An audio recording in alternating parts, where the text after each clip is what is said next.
Good morning. Today we'll discuss data mining concepts and techniques. Under this, we'll see the today topic getting to know your data. Once we start to do data mining process, first of all we should get ready with the data. Why? Because the data is collected from different sources. The data will be heterogeneous data, and data will have noisy data, as well as the data size will be very huge. So we need to pre-process the data.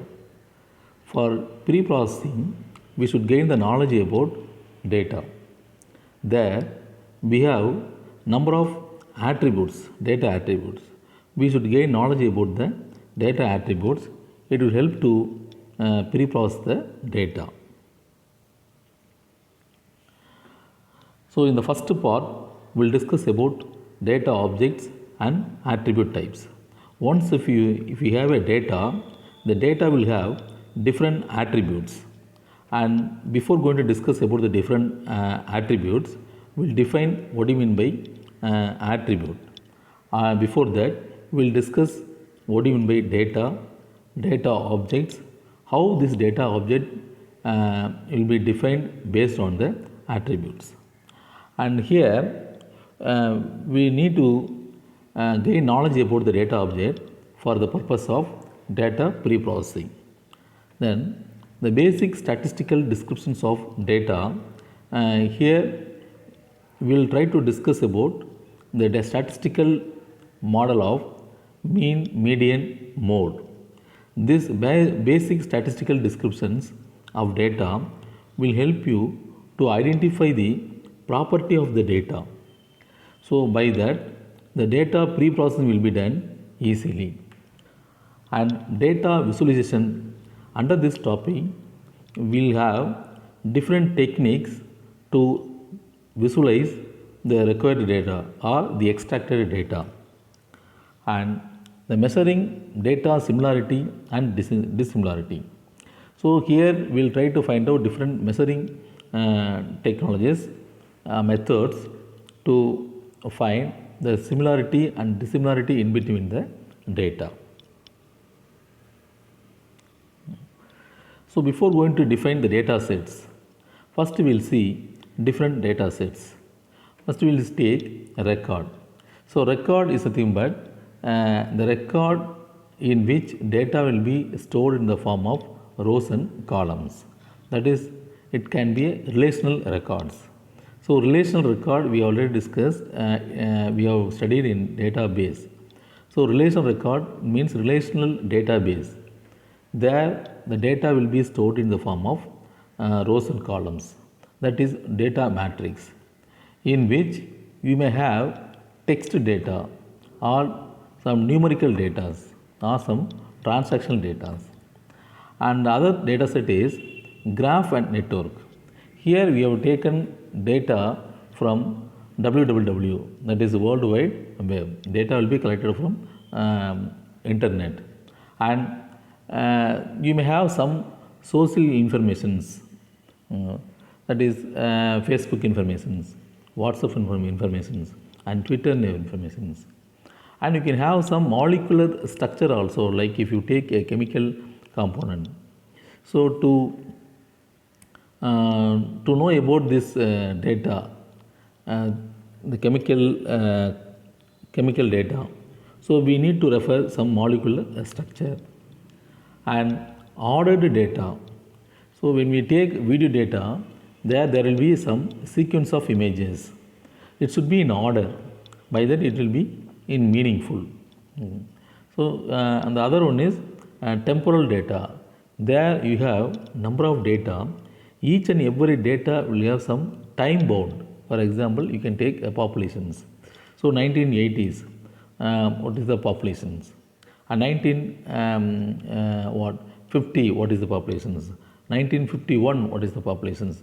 Like that, everywhere the time bound will be there, through which the data will be identified. And sequential data. So there will be a transaction sequences. For example, if you take a store, there you will have a number of transactions. So you can see the transaction order. The transaction order will be based on date, or based on brand, or based on cost, like that. Based on anything, the transaction order will be maintained. That is a sequential data. And another one is genetic sequence data, that is a biotechnology. If we go there, they will have some genetic sequence. Okay. So by that they will try to identify what some sequence of the genetics. And other one is, other data set is spatial, image and multimedia. Here we'll use spatial data, it is nothing but map. So you can take any map, like maybe you can take a satellite map or geographical map, or some you can take your area map. So there each and every location will try to give you some details. Okay, that is a data. So there, with respect to image, we are going to collect a data, and then image data. Straight away you can take image data or video data. So these are all spatial, image and multimedia data. So if you look at the right side, the table, first table, it's showing that relational records. There you have numerical data as well as text data. All the data were stored in the form of rows and columns. So document 1, document 2, document 3. In each and every document, what is the content of the document? What is the value of the value presented in the document? So the data which is relevant to which one, that will be clearly defined in this table. That is relational record. And the second table you can see transaction ID and items. See, first item 1, transaction 1, the items were purchased bread, coke and milk. And in transaction 2, the items are purchased beer and bread. Like that, there you have number of transactions. The transactions were in order 1, 2, 3, 4, 5, like that in order. And for each and every transaction have some values. Okay, they are all called items. So we have here different data sets. Now we will try to define what you mean by data sets. Okay, and before going for to data sets, we will see some of the important characteristics of structured data. So once if you define some of the data are defined or structured data, then we need to concentrate the dimensionality. So dimension must be defined. What is the dimension? Maybe square or rectangle, like that. We need to have some dimensions, the curves of dimensionality. Then opacity. Okay, when you take a data, at present, what is the data? At present, is it possible to count the data? That is a sparsity. Only presence counts. So next time when you look at any medical records, okay, medical record, so there at present what is the value? Maybe a temperature, maybe some anything else. Okay, at present what is the value? Okay, so next time it may vary. The at present what is the value? That is a sparsity. And resolutions. Resolution in the sense the pattern depend on the scale. So when you have a data, if you try to present the data in the form of patterns, so based on the resolution, you may try to differentiate the data. So based on the pattern resolution, you may differentiate the data. That is the resolutions. And distributions. Okay. So data will be distributed throughout the database. The required data will be distributed throughout the database, or in somewhere it will be centralized. So to understand this distribution of the data, we need to have kind of analysis. That is the centrality and dispersions. So these are all the important characteristics of any structured data. Now we will discuss about data objects. How the data objects can be defined. The data objects will be it is a part of the data sets. So data sets can be defined based on the data object. Now,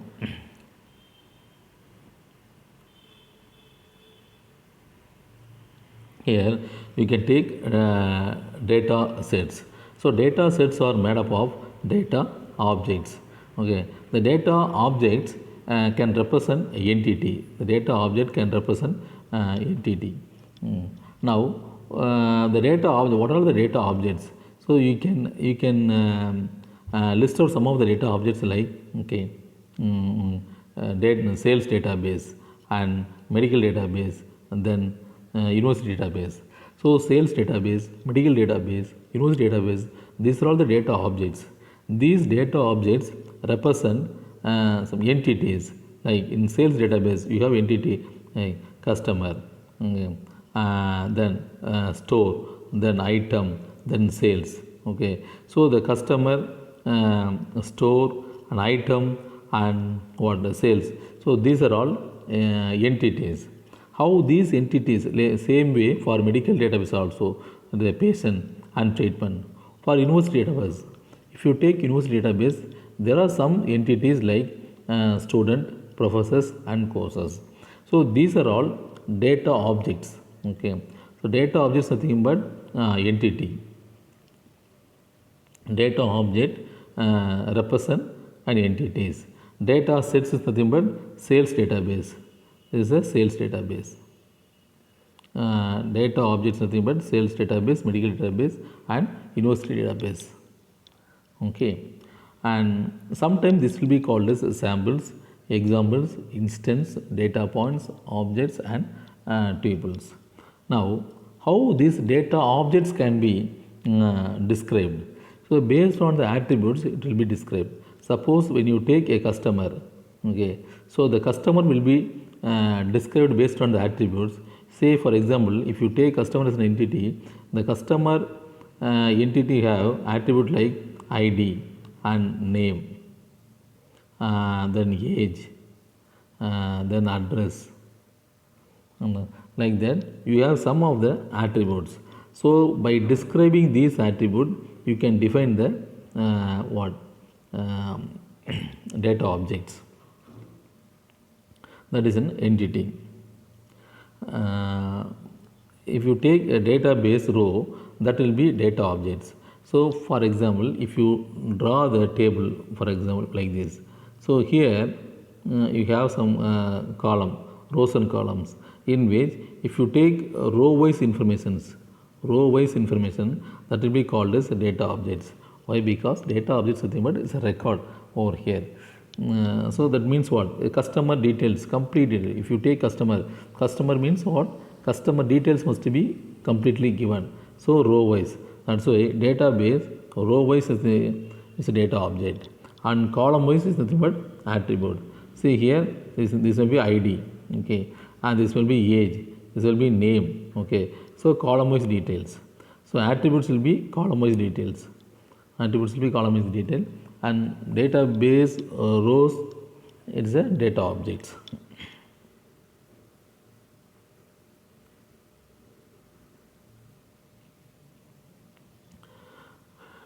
Now you can take how the attribute can be defined. So attributes nothing but is a dimensions, okay, and or the features or variable. If you take a customer, okay, so customer will have attribute like customer ID, name, and address, and these are all the dimensions of the customer. Okay, so customer have ID, customer have name, customer have address. So these are all the features of customer. Okay, so it can be defined like variable. This is one variable. This is one variable. This is another variable. This is another variable. Like that, you can define each and every attribute as a variable, or you can define each and every attribute value will be a features, or you can define this. These are all the dimensions of an entity. Okay, so these are all a dimension of entity. The assessment customer.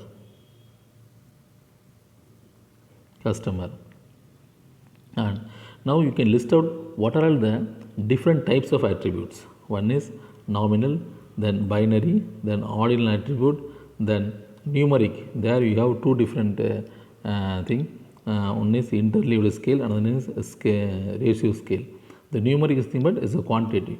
Quantitative is nothing but here it's a countable. So countable values we are going to take it over here. That again it will be classified into two. One is interval scale and one is ratio scale.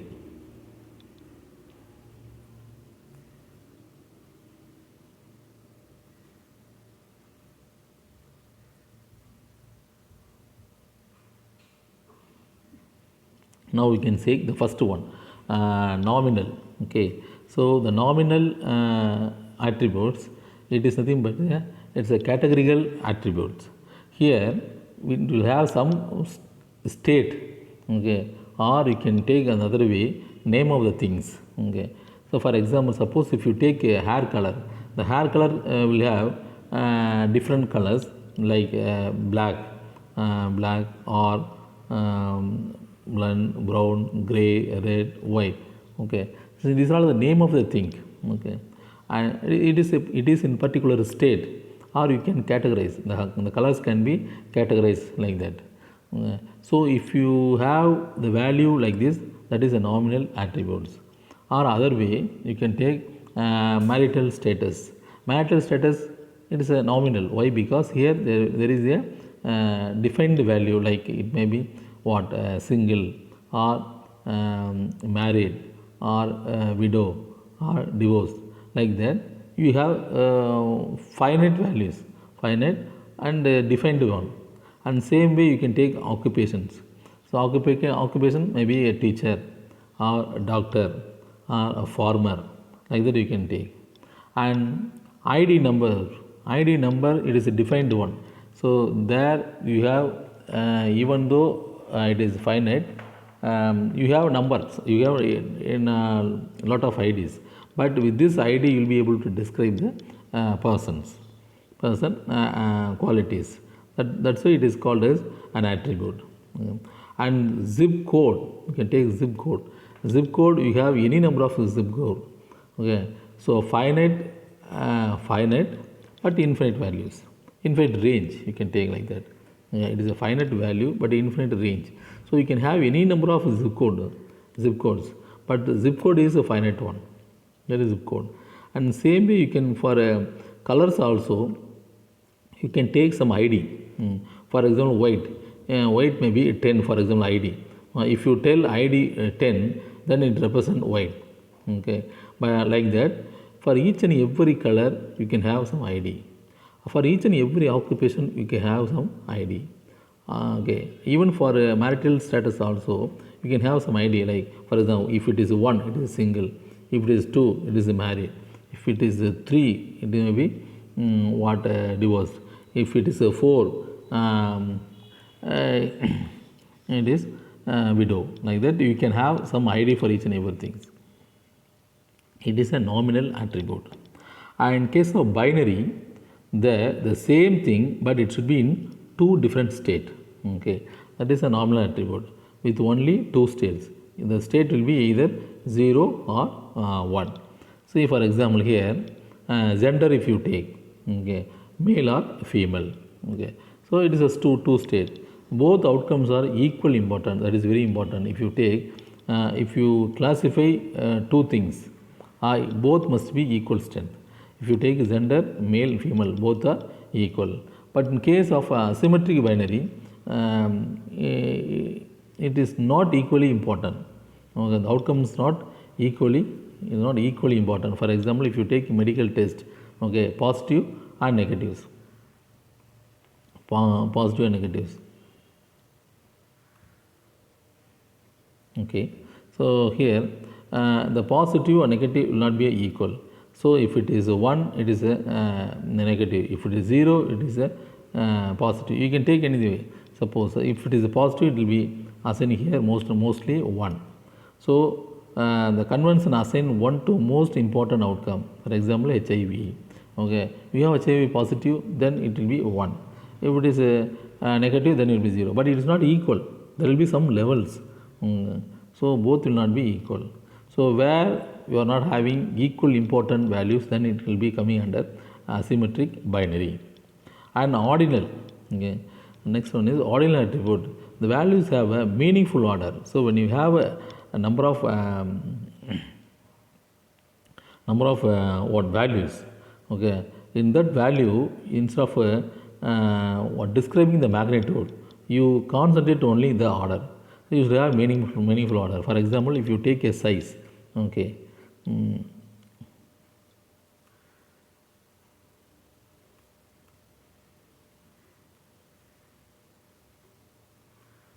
okay. So if you take a size, the size will have small, medium and large, okay, and grades, army, rankings, okay. Here if you take small, small is the rank 1, then medium 2, then large 3, like that you have some meaningful order, but you cannot have the magnitude.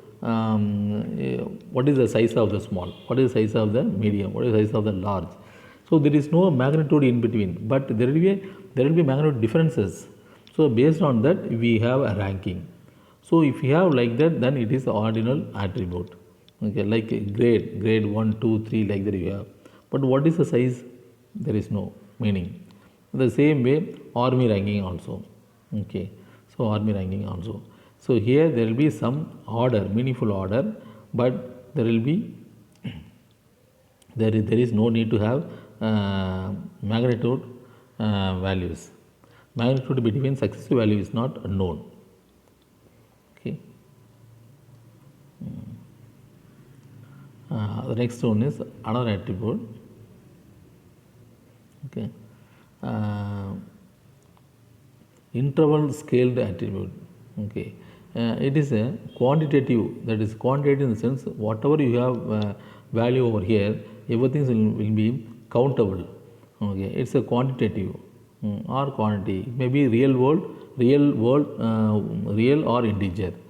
Here first you have two different categories. One is interval scaled attributes, another one is ratio scaled attributes. In interval scaled attributes, there is equal sized units. If you take anything, for example temperature, okay, the temperature with respect to calendar dates, and if you want to plot, for example, if you have a graph, if you want to plot this temperature, this will be equal unit, this will be equal unit. So the temperature will be plotted over here like that. Okay, so the temperature is a value which can be plotted in equal unit. The unit will be calendar dates, like first day and second day, okay, and third day, like that. You can have equal unit, there you can have temperatures. Okay, so this is the interval scaled attribute. Here it is a numerical value and it is plotted in equal sized units. Here no true 0 point, here no true 0 point, but in inherent in a ratio scaled attribute there will be inherent 0 point. So we can speak of value as being an order of magnitude larger than the unit of measurement. For example, the first day what is the temperature, and second day what is the temperature. So you can you can tell this the what this much more larger than this one, like that. You need to have, you can have some comparisons in the magnitude size. Okay, either 10 times or 2 times or 3 times, it is 2 times higher than this temperature, and this temperature is 2 times higher than this previous temperature, like that. You can have comparisons. Okay, so this is the inherent 0 point. From this 0 point you are going to have multiplications. Okay, so there is some ratio. Okay, it is 1, it is 2, so 1:2 ratio, or it is 3, it may be 4, so 3:4 ratio, like that. You can have some ratio, and there you can what you can compare the magnitude with respect to the previous one. There you may have inherent 0 point.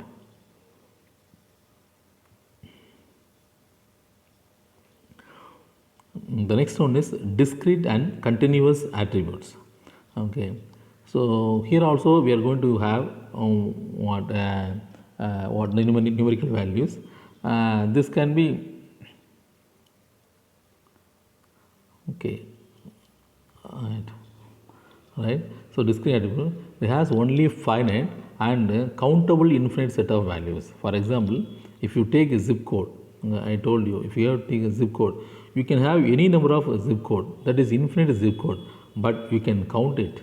Okay, and same way professions also, you can have any number of professors, assistant professor, associate professors, or doctors, farmers, like that. You can have any number of professions, but all the professions has been will have finite values, and the set of words in the collection of documents. Okay, and sometimes represent integer variable. Sometimes it is represent integer value, but note binary attributes are a special case of discrete attributes. Okay, so the main major things over here. Here we have discrete value but infinite set. Okay, that means you have some value, it is a finite value. For example, a zip code. Okay, how many zip code you have, that is you can count it, that is a finite, and you can have any number of zip code, that is infinite. And the next one is continuous attributes. Okay, here it has a real number as attributes. For example, we can take a temperature, height, and weight. So there will be a real numbers. Real number in the sense you can have floating points. For example, temperature you can take 30.3, or height you can have 76.2. Okay, and weight, okay, 42.3, like that. You can have some floating points, but here also can be the finite number, but should be the range. Okay, so continuous attributes are typically represented as floating variables. It is a floating variables. Okay, so the main difference between these two, here in discrete you have integer, in continuous you have real numbers. This is the major difference between these two. So at this we have discussed attribute details. So why we need to discuss about the attributes? So when we have a large amount of data or noisy data, then we need to do pre-processing. To do pre-processing, we should gain the knowledge about the attributes. So what are the attributes are there? What are the types of attributes? So we have discussed different types of attributes. For each and every attributes, what may be the value? Okay, so we have checked different values also. How these values can be defined for each and every attribute. So that is also we have seen with an examples. Okay, so these are all the knowledge which should be gained for data pre-processing in data mining.